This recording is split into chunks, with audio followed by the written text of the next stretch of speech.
Di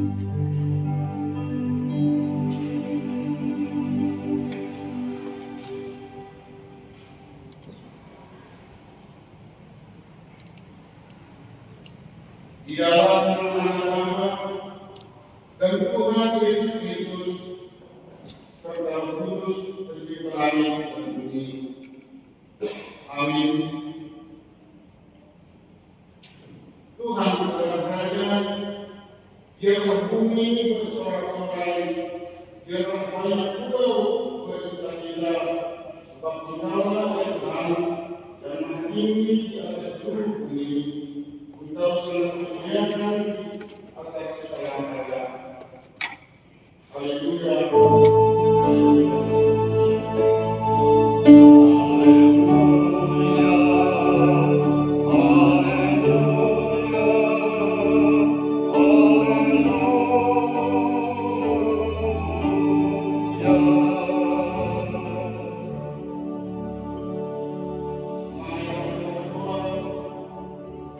Ya Tuhan Allah yang Maha Pengasih, terima kasih dan persembahkan kepadamu karena Engkau telah menyatakan kasih-Mu yang abadi dalam Yesus Kristus yang menerangi kegelapan dunia. Hadapkanlah wajah-Mu kepada persetujuan ini, agar hati dan jiwa kami diterangi oleh sinar kasih-Mu. Curahkanlah Roh-Mu yang kudus untuk mensucikan hati kami dalam menyembah Engkau. Berkenanlah Engkau atas permohonan kami dalam Tuhan Yesus Kristus. Amin.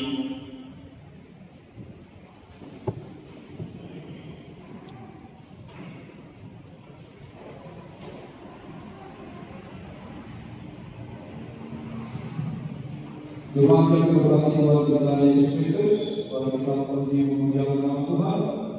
Lalu bernyanyi hari ini bersama nomor 2, ayat 5, ayat 1 dan ayat 2.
Dengarkanlah firman Tuhan dan hidup Barat yang tertulis dalam Matius 22 ayat 37 sampai 40. Kasihlah Tuhan Allahmu dengan segenap hatimu dan dengan segenap jiwamu dan dengan segenap akal budimu.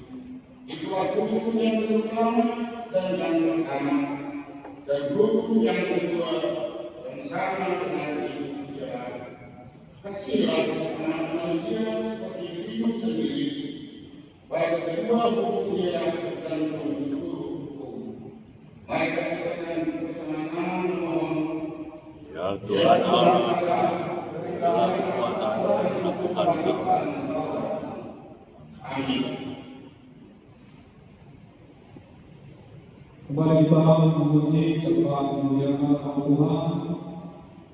Bernyanyi dari niat kebiasaan nomor 12. Kita ayat 1 dan 4.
Kita berdoa kepada Tuhan Allah Tuhan dan memohon pengampunan dosa kita.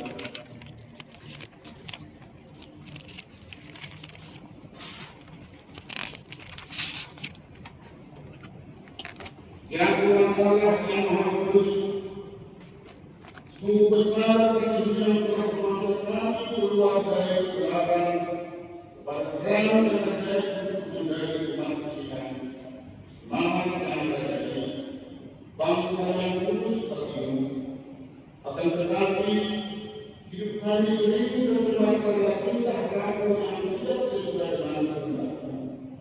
Kami sering tidak menyadari bahwa perbuatan serta perkataan kami merusak persekutuan denganmu.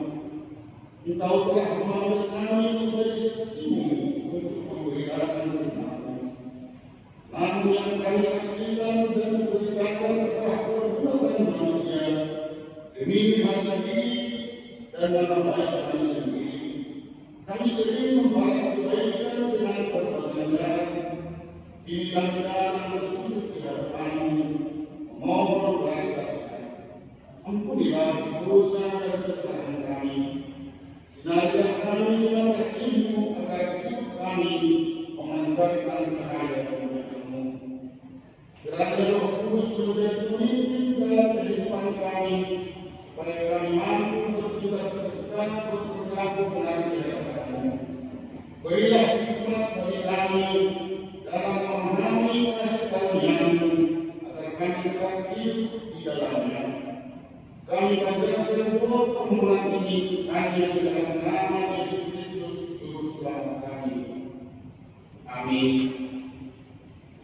Dengarkan dan percayakan firman Allah yang tentang pengampunan dosa.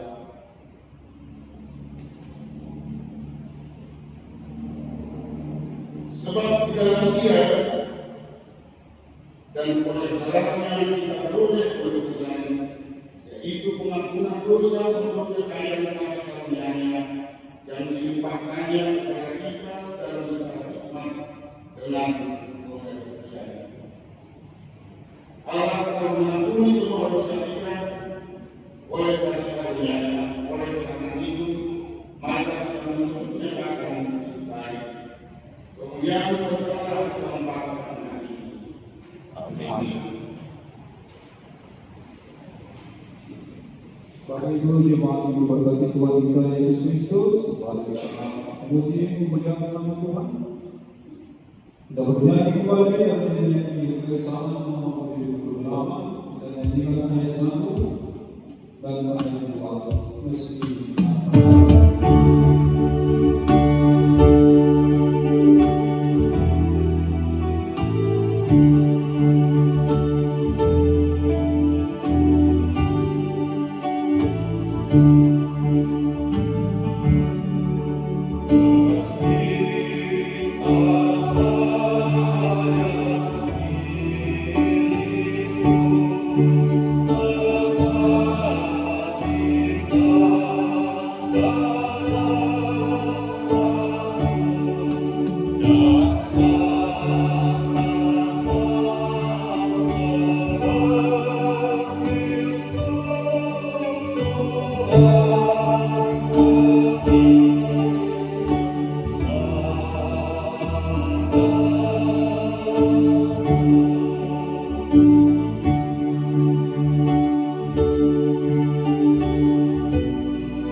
dengarkanlah firman Allah yang bersuara kami ini yang tertulis dalam kitab Mazmur 40 ayat 5 sampai ayat yang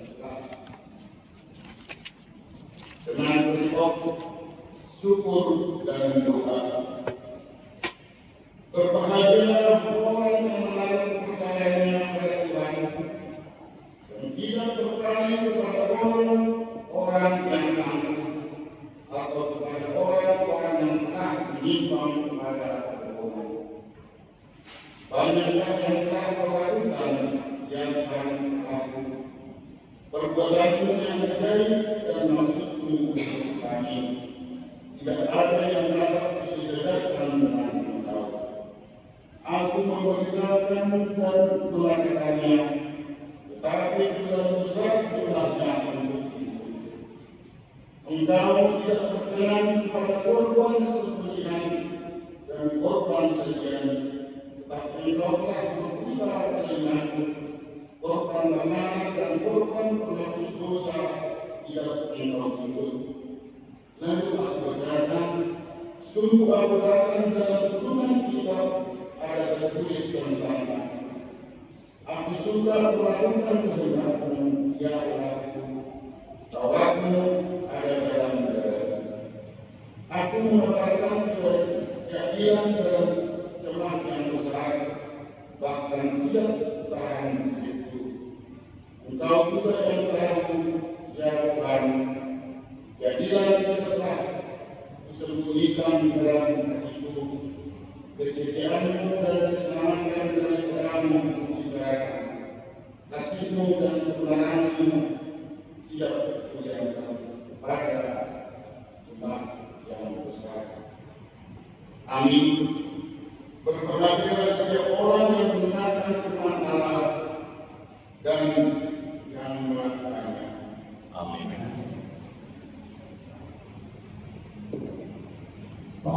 Selamat jiwaku, kembali kita akan kemudian bernyanyi dari Kekisahan nomor 588 dan nyanyikan ayat 1 dan ayat 2.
menjalankan iman kita sesuai dengan pengakuan iman yang diterapkan oleh segenap orang percaya di segala tempat dan sepanjang zaman.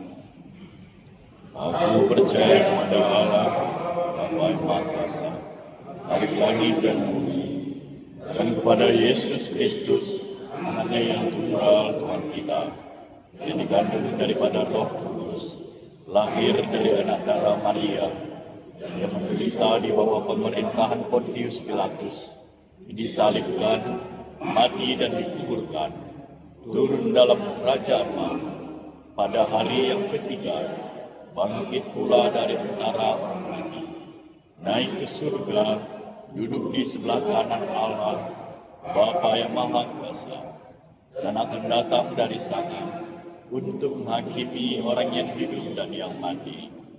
Aku percaya kepada Roh Kudus, gereja yang kudus dan am, persekutuan orang kudus, pengampunan dosa, kebangkitan daging, dan hidup yang kekal. Amin.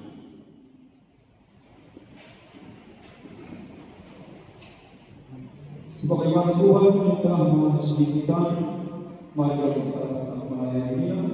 Kita bernyanyi paling mulia Tuhan, bernyanyi dari Kisah 580 dan meninggal ayat pertama, ayat kedua dan ayat ketiga.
Buat terjemahan kita sebutnya edisi 18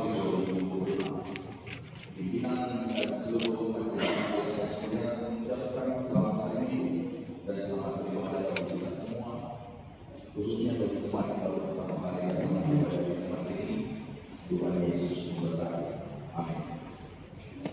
Kegiatan yang sudah terlaksana, yang pertama di hari Minggu tanggal 11 Januari 2026, sesi yang pertama dihadiri 30 orang, sesi yang kedua dihadiri 100 orang, ibadah sekolah minggu dihadiri 54 orang. Kegiatan yang akan dilaksanakan dalam satu minggu ke depan, yang pertama latihan pelayanan persiapan ibadah. Sesi yang pertama dan sesi yang kedua dilakukan hari Kamis mulai pukul 19 pagi di gereja. Kebaktian pada Minggu tanggal 25 Januari 2026, sesi yang pertama masuk jam 7.30 menggunakan bahasa Indonesia. Sesi yang kedua masuk jam 10 menggunakan bahasa Sunda. Kebaktian sekolah minggu masuk pukul 10 bertempat di gedung Serbaguna. Pemberitahuan yang pertama, hari ini 18 Januari 2026 kita akan melakukan pendalaman TPS untuk sidang Singapura yang ke-47 tahun 2027 melalui kantong yang ke-4, mengundang kepada seluruh majelis jemaat di KPS Pontianak untuk dapat hadir dalam acara tahun baru majelis yang dilakukan pada hari Selasa 20 Januari 2026 waktu 18 WIB bertempat di gedung Serbaguna. Dari kas keuangan seksi dan badan diakoni jemaat akan kita laksanakan pada hari Jumat 27 Januari 2026 waktu pukul 19 WIB bertempat di gedung Serbaguna. Diharapkan kepada seluruh pengurus untuk hadir dan mempersiapkan dan mendukung dalam verifikasi keuangan tersebut. Selanjutnya, pada seluruh seksi-seksi tingkat jemaat dan badan untuk menyusun laporan pertanggungjawaban kegiatan dan keuangan tahun 2025. Pertanggungjawaban pengurus seksi nama kosong, seksi bawah, seksi pimpinan jemaat kepada majelis jemaat dilaksanakan bersamaan dalam rapat keluarga seksi jemaat. Kecuali pengurus seksi sholat minggu jemaat bertanggung jawab kepada majelis jemaat. Pertanggungjawaban pengurus seksi sholat minggu dilaksanakan dalam rapat majelis jemaat. Hari Minggu tanggal 1 Februari 2026 kita akan mengadakan sakramen baptisan kudus. Bagi jemaat yang hendak membaptiskan anaknya bisa menghubungi sekretaris jemaat. Adapun keluarga yang sudah mendaftar, yang pertama keluarga Bapak Siwa dan Triko Saran dengan Berkarikan, keluarga Bapak Guntur Semat Mata dengan Guru Naibawa. Kepada pengurus seksi nama pos jemaat untuk membuat jadwal rapat keluarga seksi nama pos di bulan Januari 2026 ini dengan agenda periodisasi pengurus seksi nama pos jemaat. Di keuangan persembahan ibadah ini sesi yang pertama jumlah persembahan 415.000, sesi yang kedua 1.935.000 rupiah. Persembahan sekolah ini jumlah 291.000 rupiah. Sudah diterima persembahan ulang tahun keluarga tanggal 1 Januari 2026 dari keluarga Bapak Setua di Kaloro yang Setua R2002 sebesar 302.000 rupiah. Dari keluarga Bapak Setua yang sama-sama dari 60 sudah lagi, keluarga Bapak Setua Boro Damane 300.000 rupiah. Sudah diterima persembahan ulang dari keluarga Bapak Sama Sosial Dinas Setua di Boro Damane 1 Januari 200.000 rupiah. Keluarga Bapak Setua Damane yang berubah untuk Januari 100.000 rupiah. Keluarga Inang Cikupa, Boris Tanggang, Bukan Mari, Negara Sebelumnya, keluarga lepas tua di Jalan dengan Bukarani, Rp200.000. Sudah diterima dari Jumat tahun 2006 dari keluarga lepas tua Arlo yang berubah, keluarga lepas tua di Taman Sarani yang berurusan masing-masing Rp30.000. Keluarga Bapak Sama Desa yang situasi dari Sarani Rp70.000. Keluarga Bapak Situa sudah berubah dengan berusaha. Keluarga Bapak Situa di Indonesia yang berubah. Keluarga Bapak Situa Kadamai yang berubah. Keluarga Sama Desa yang berubah masing-masing Rp100.000. Keluarga yang berubah di Tanggang Rp200.000. Keluarga Bapak Akses Desa yang berubah Rp1.600.000. Sudah diterima juga diakui tahun 2006 dari Dinam Cikupa Pusaka Rp240.000. Yuran sesi Dinam 2006 dari Dinam Cikupa Pusaka Rp150.000. Total penerimaan ini Rp2.171.000. Pengeluaran Rp1.054.974. Rincian pengeluaran dapat dibaca nanti dalam warta yang dibagikan. Dengan tunai saldo Oktober 17 Januari 2026 sebesar Rp3.227.557. Laporan keuangan manajemen saldo 17 Januari Rp12.440.000. Jemaat kita sebelumnya mengucapkan selamat ulang tahun kepada yang bertahun dalam minggu ini. Yang pertama, Michael Kapolres lagi dan Murni Anita Sinton. Selamat ulang tahun. Kita kedepannya dan kesehatan dan kedepannya yang sempurna. Demikian warta jemaat bagi kita minggu ini. Mari kita berdoa.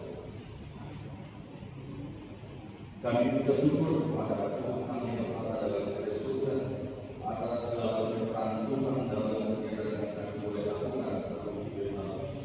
Kami mengucap syukur atas setiap persembahan dan dana yang boleh kami kumpulkan dari Tuhan yang boleh berikan kami untuk dapat berdoa dalam diri kami untuk menjalankan program-program yang sesuai dengan kami. Kami mohon kepada Tuhan yang boleh memberikan kami rezeki. Untuk kami boleh bersama-sama memohon apapun yang menjadi kegiatan dalam diri kami. Kami juga mengucap syukur dari Tuhan atas ulang tahun dari jemaat Tuhan. Kiranya Tuhan yang selalu memberkati apapun yang menjadi kehidupan mereka, masa depan dan kehidupan mereka kami boleh serahkan kepada Tuhan. Kami juga berdoa Tuhan untuk setiap program yang akan kami lakukan dalam seminggu ini. Tuhan yang boleh berkati layak dalam mempersiapkan setiap kegiatan. Tuhan yang boleh memberikan kerinduan pada setiap jemaat untuk boleh bersama-sama hadir dalam setiap ibadah dan kegiatan gereja. Terpuji dan termulia Tuhan dalam setiap kegiatan gereja. Inilah doakan Tuhan yang kami naikkan dalam nama Kristus Yesus, Tuhan dan Juru Selamat kami. Amin.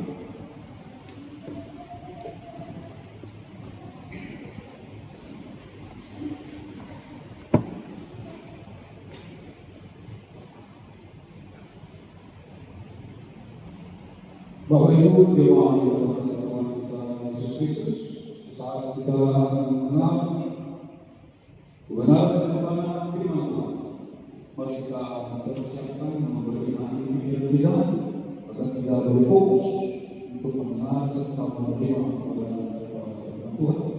Tapi sebelumnya, mari kita memuji kemuliaan nama Tuhan. Kita bernyanyi dari firman desa nomor 752. Menyanyikan ayat pertama, ayat 2 dan 3.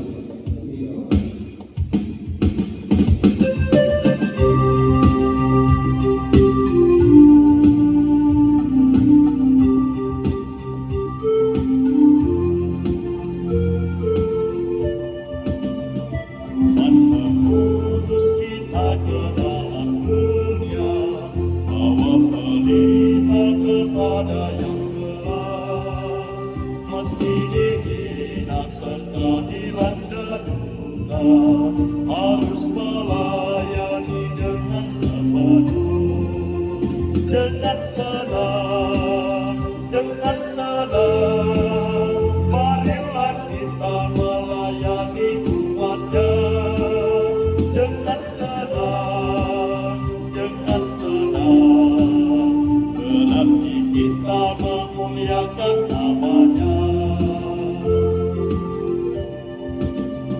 Tuhan mengutus kita ke dalam dunia, bagi yang sakit dan tubuhnya lemah, meski dihina serta dilanda duka, harus melayani dengan sepenuh, dengan senang, dengan senang. Marilah kita melayani umatnya dengan senang, dengan senang. Berarti kita memuliakan namanya.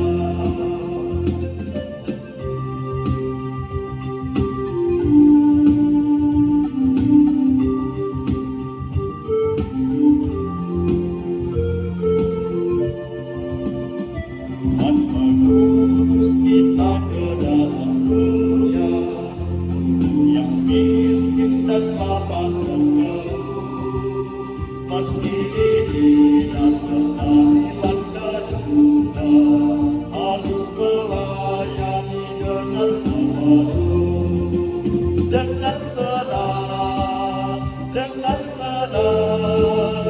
Marilah kita melayani umatnya dengan senang, dengan senang. Berarti kita memuliakan namanya.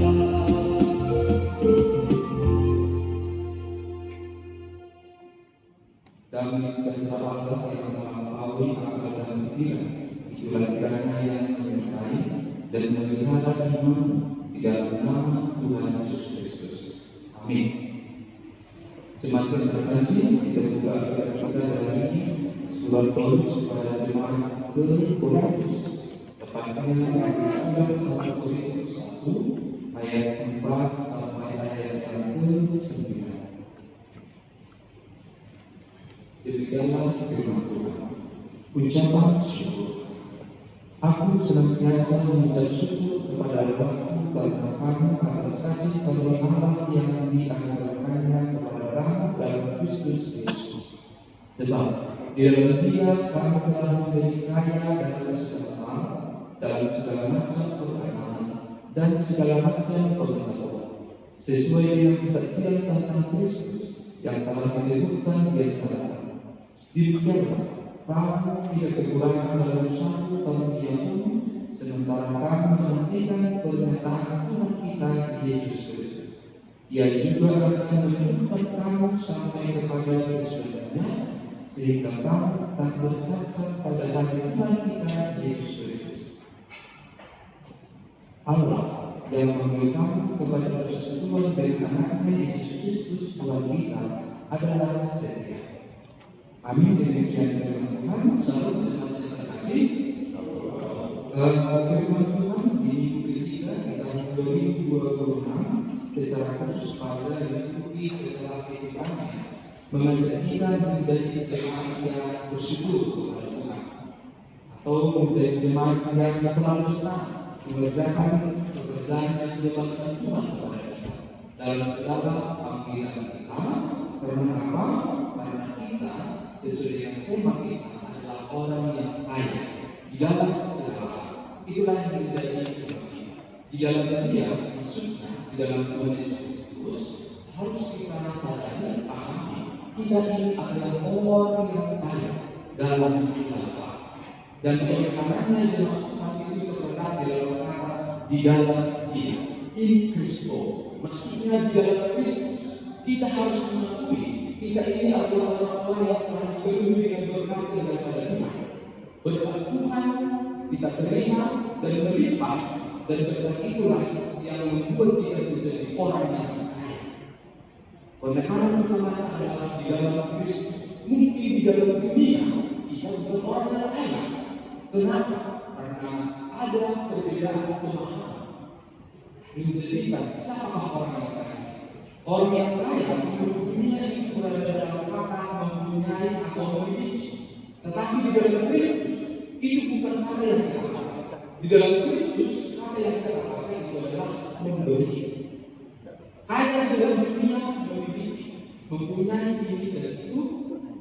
Tetapi kaya dalam Kristus adalah memberi ini dan itu. Jadi sudah sangat berbeda di dasarnya melihat bagaimana kaya.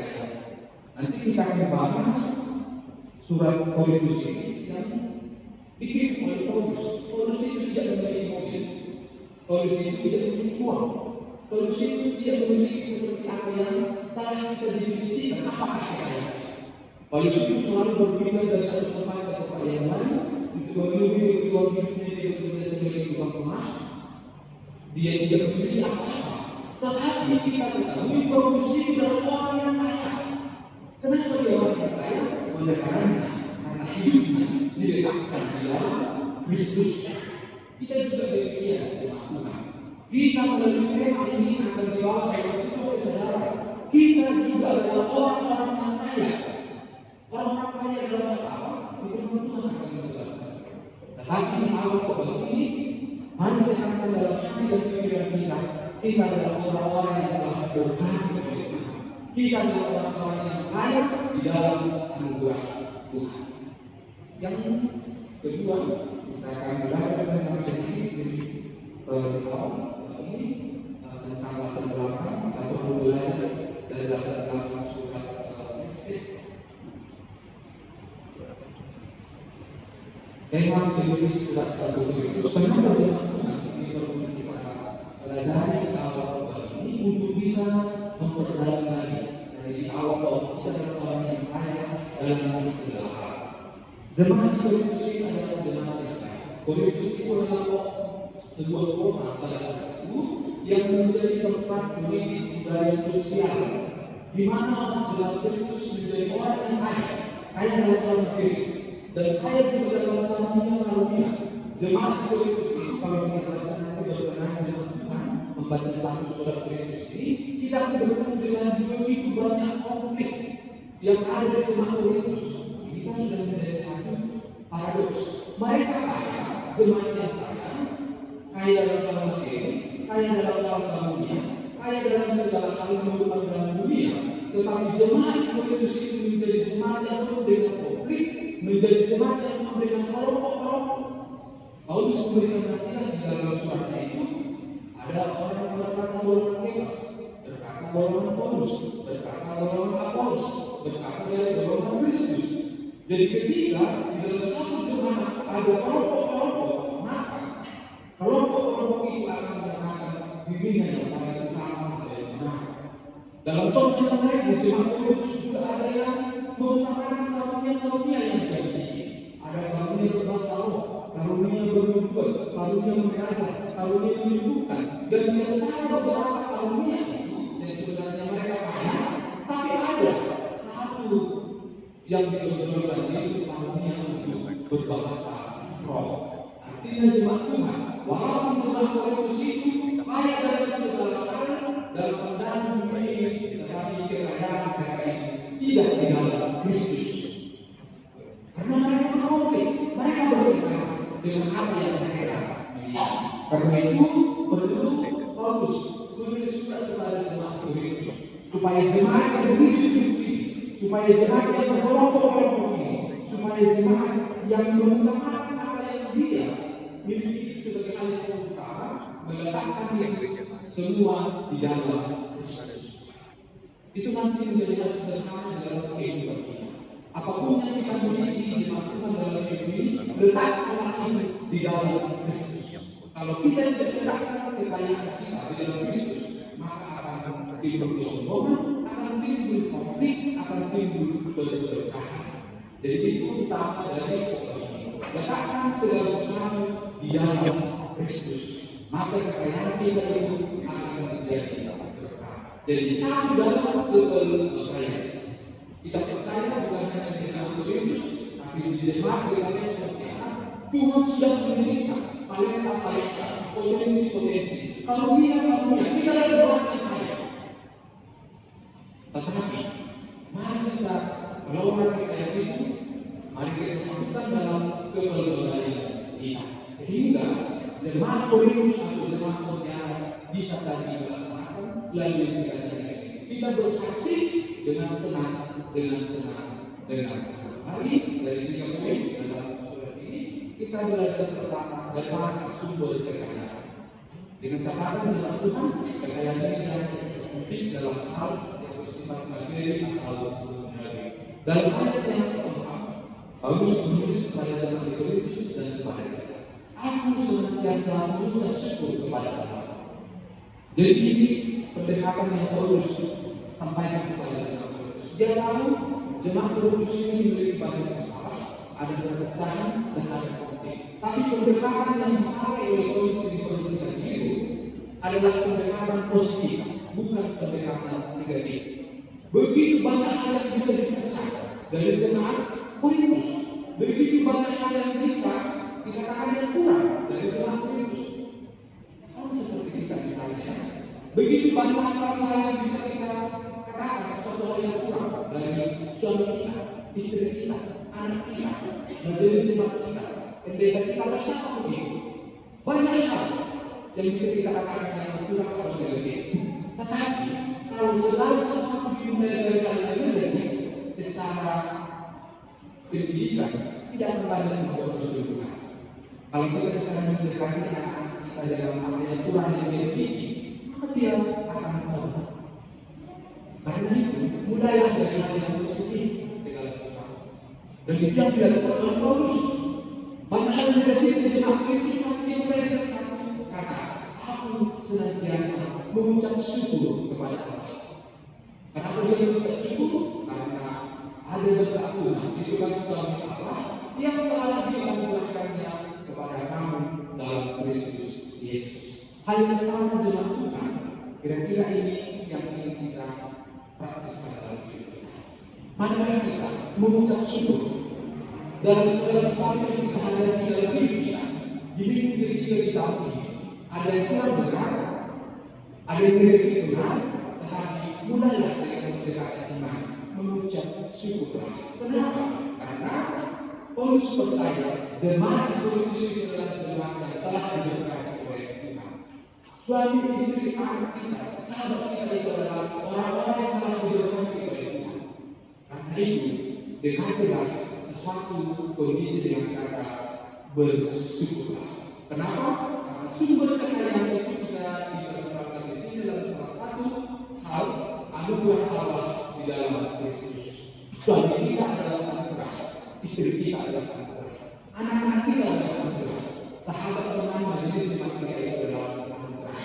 Apa yang kita miliki di dunia ini adalah anugerah dan sudah sepatutnya kita mengucap syukur. Ada yang kurang benar, tetapi sumber kekayaan itu ketika hati kita dari jemaat Tuhan di dalam Kristus segala sesuatu bisa kita bawa dalam cara syukur. Tapi kalau tidak di dalam Kristus, maka segala sesuatu akan menjadi negatif, akan menjadi yang buruk.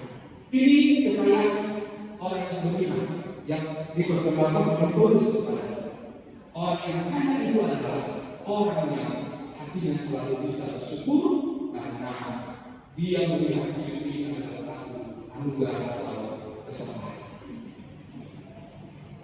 Kemudian yang kedua, bagaimana bentuk kekayaan? Di sini tadi dalam Allah sudah saya sampaikan, firman Tuhan sampaikan bahwa sering memang kita menyatakan hidup kita tidak kaya karena tidak di dalam Kristus, tapi di dalam dunia. Karena di dalam dunia kekayaan itu dibawa dalam satu pemahaman memiliki dan mempunyai itu pun tersebut lagi dalam hal yang bersifat bendali atau materi. Tetapi firman Tuhan dalam saat ini mengajak kita bukan seperti itu bentuk kekayaan orang yang beriman. Paulus sekali lagi tidak memiliki banyak uang, dia tidak ada deposito terutama emas, dia tidak memiliki tanah, dia tidak memiliki prestasi. Hanya yang dimiliki oleh Paulus apakah itu Injil di dalam hatinya. dan itu cukup membuat Paulus merasa kaya dalam hidupnya. Diselamatkan oleh Kristus, dia bertobat, dia memberitakan Injil. Itulah kekayaan hidup Paulus. Dia berpindah-pindah dari Galatia, Efesus, Kolose, Tesalonika sampai ke Roma memberitakan Injil. Itulah kekayaan Paulus dalam iman Paulus, makanya di dalam Kristus. Tetapi kalau kekayaan dalam pemahaman dunia ini memiliki uang, memiliki mobil, memiliki tabungan emas, memiliki apapun yang menurut dunia ini, maka memang kita tidak akan pernah bisa merasa kaya dalam hidup ini. Kita tidak akan pernah bisa merasa kaya. Karena itu di dalam Kristus. Dan bagaimana bentuk kekayaan menurut Paulus ini? Ada dua hal di sini. Di dalam dia sudah begitu kamu telah. Jadi kata yang dipakai di sini adalah kamu telah, bukan kamu akan. Kita ini bukan akan kaya, kita sudah ada. Bukan kaya lagi, bukan akan kaya, tapi sudah ada. Kamu telah menjadi kaya. Dalam apa kita menjadi kaya? Paulus berkata, dalam segala hal. Jadi sebenarnya yang kita ingin tidak ada keterangan satu apapun. Menurut pandangan dunia ini, mungkin kita tidak ada dalam segala hal. Kita mungkin bisa memiliki itu tadi, hal-hal yang bisa terjadi. Tapi dalam satu hal yang lain kita tidak memiliki. Maka kita berkata hidup itu berada dalam kekurangan. Kita mungkin memiliki ini, tapi itu dalam kesehatan kita kurang. Firman Tuhan berkata, kamu telah menjadi kaya. Kamu itu siapa? Saya cuma Tuhan. Kita ini sebenarnya dari dalam Kristus sudah menjadi kaya. Cuma kita bersempit lagi dalam apa kekayaan kita? Dalam segala macam perkataan dan segala macam pengetahuan. Maksudnya kaya dalam perkataan. Hanya satu yang menurut Paulus lagi, yaitu ketika mulutnya tak berkata-kata tentang Injil. Ketika mulutnya tak berkata-kata tentang pertolongan. Ketika mulutnya tak berkata-kata untuk menopang orang lain. Ketika mulutnya tak berkata-kata untuk membunuh orang lain. Berkata-kata itu adalah kekayaan. Ketika apa? Di dalam Kristus, kata-kata itu menjadi memperkaya orang lain. Kata-kata yang dipakai Paulus tidak pernah merendahkan orang lain. Itu membuat kekayaan Paulus itu menjadi sempurna. Kata-kata yang disampaikan Paulus selalu berisi tentang bagaimana dia memperkenalkan Injil kepada orang lain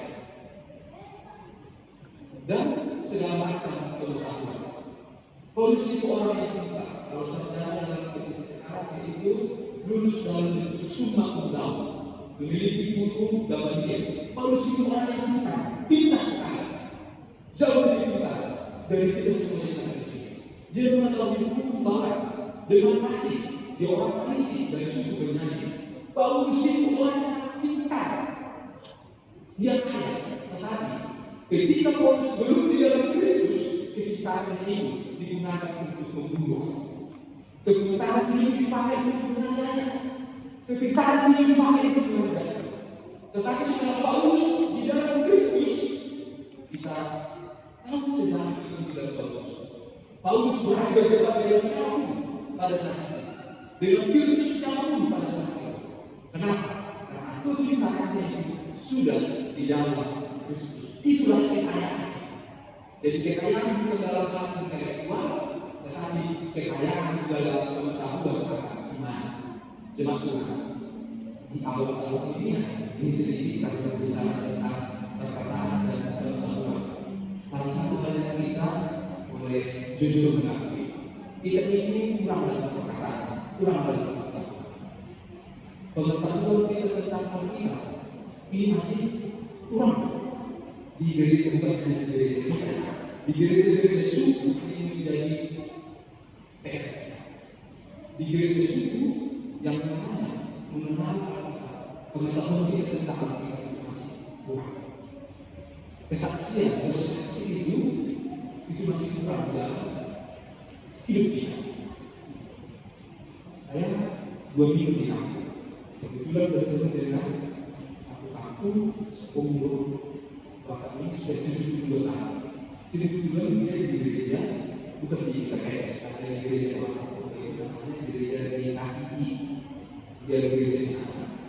Dan saya sibuk ada 15 menit kami berbicara, saya berkata dari keluarga, tetapi percakapan kami lebih banyak didominasi dia bersaksi tentang bagaimana dia percaya kepada Tuhan dan bagaimana dia menjalankan kepercayaan dalam konteks gereja orang lain.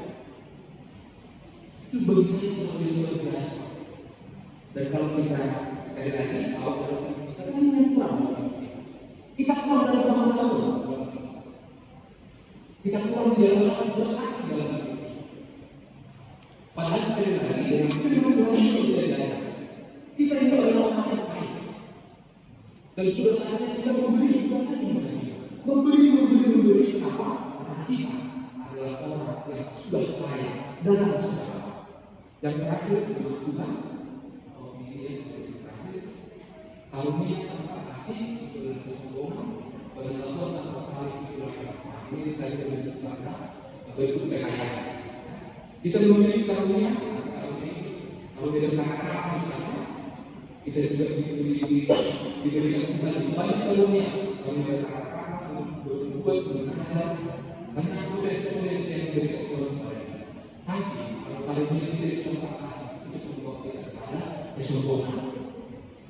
Pengetahuan kita tanpa sadar dengan tangan diri akan membawa kita kepada jadi kita kaya perkataan dalam pengetahuan dan letakkan di dalam Kristus dan yang terakhir apakah tujuan kekayaan selalu di dalam Allah memberikan kepada kita kepada tujuannya ada yang diberikan kepada kekayaan kepada kita berkata anugerah dan pengetahuan apakah tujuannya kesaksian tentang Kristus di kehidupan.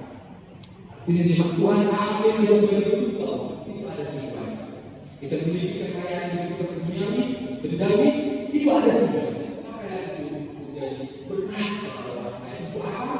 Untuk bersaksi tentang Kristus di dalam kehidupan. Jadi jemaat Tuhan, saya akan menuntut pembahasan dengan pandangan kembali. Kita ada di dalam Tuhan. Itulah persepsi, itulah yang kita gunakan. Kalau di dalam dunia kita orang, di dalam Kristus sebenarnya, firman Tuhan mengajarkan kita adalah orang yang bukan hanya dalam satu hal, tapi dalam segala hal. Dan di dalam kekayaan kita bertanggung jawab supaya Injil tetap maju, Injil tetap melangkah berkembang dan berbuah dalam kehidupan kita. Amin. Tuhan Yesus.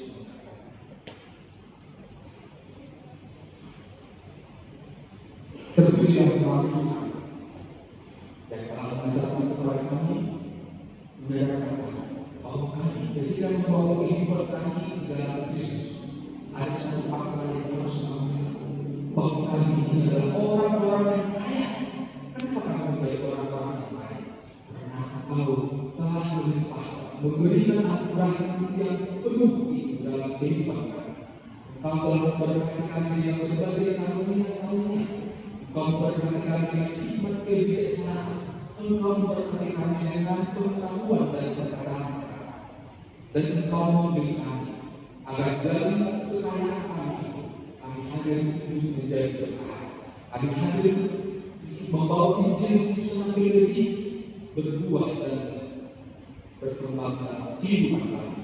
Itulah yang kami syukuri pada saat ini dan kami adalah hati kami. Kami adalah orang. Kami adalah orang yang berkah.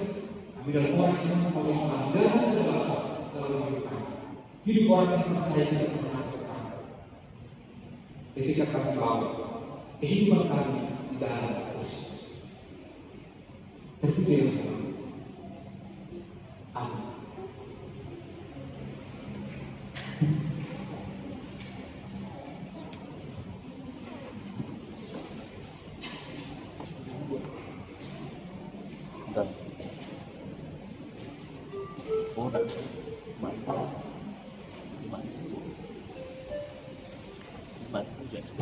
Sebelum mengumpulkan persembahan, mari kita mendengarkan Tuhan yang menjadi dasar bagi kita untuk memberikan persembahan. Yaitu yang tertulis dalam 2 Korintus 9 ayat 1. Hendaklah masing-masing memberikan menurut kerawanannya, jangan dengan sedih hati atau karena masalah, Pertama, mengasihi orang yang memberi dengan sukacita. Marilah kita memberikan bersama.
Mari kita berdiri.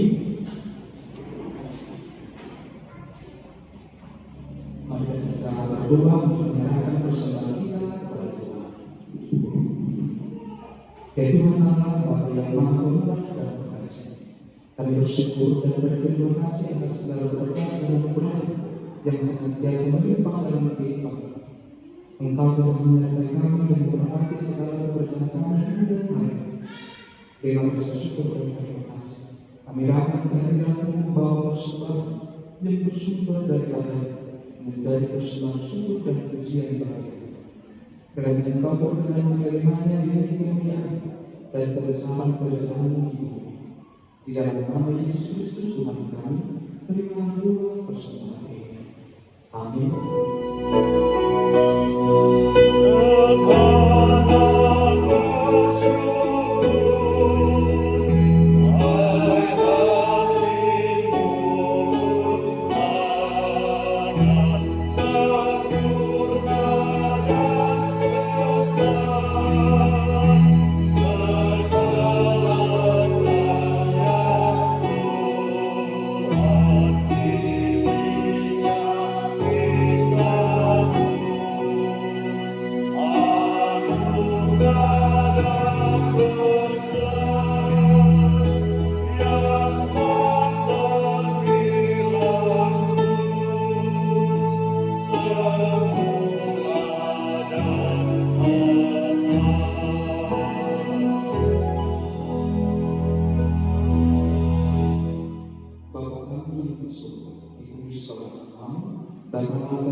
Berikanlah kami pada hari ini makanan kami yang secukupnya, dan ampunilah kami akan kesalahan kami, seperti kami juga mengampuni orang yang bersalah kepada kami. Dan janganlah kau kami ke dalam pencobaan, tetapi lepaskanlah kami daripada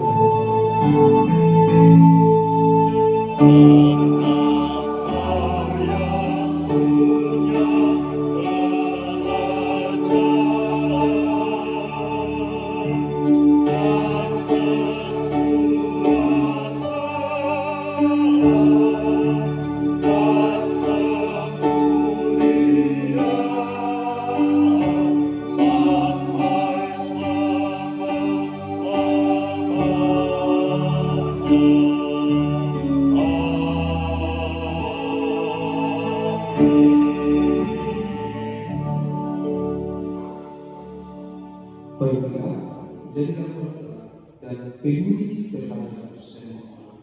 Terimalah berkat dari Tuhan. Tuhan memberkati engkau dan melindungi engkau.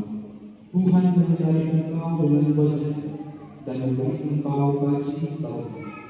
Tuhan menghadapkan wajah-Nya kepadamu dan memberi engkau damai sejahtera. Amin.